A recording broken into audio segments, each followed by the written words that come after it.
I think that it's an imperative because it exists, to be honest with you, is that anytime we can find something that helps us be better for kids, we need to embrace it. And I think that's the most important thing. If you told me, if you're gonna do that, if you do this, will help your students, I would do it no matter what it was. And I think that's what we have to embrace in this, is now that we have access to so many people sharing ideas that we can learn from anybody, that this exists and it will help our kids ultimately, then we have to embrace it. The technology has allowed us to connect to people. And what I say to people all the time is that why we got into education in the first place is to do what's best for kids. It was to help kids. But we weren't choosy about the kids that we were going to help. We would help any kids that were in front of us.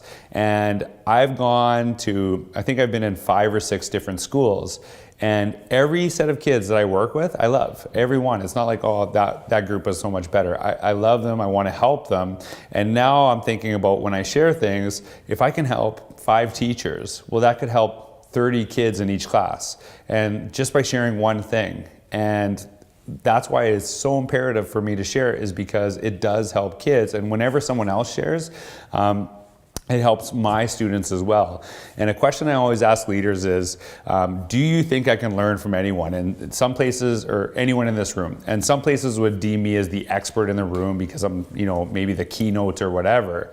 And a lot of them are a little hesitant. And I'm like, well, of course I can learn something from you. But my follow-up question is, where is it? Where's your stuff? And if it doesn't exist anywhere, I can learn from them, but there's no place I can find their things. And I think that if we're really wanting to help kids and we have this opportunity, we need to embrace it. I think that it is really easy to be reluctant because of a lack of understanding, because you haven't done it. I think that if you ask your teachers or your students to grow and to try different things, how do you model that exact same thing? And so you need to kind of dip your toe in. And that's how I started. I just started off very small, connecting with a few people, trying to understand it. But then as I got more and more comfortable, then I saw the real power of it. And a lot of people will make quick judgments on it because they've never used it. And so they'll hear something on the news and they'll think it's ridiculous.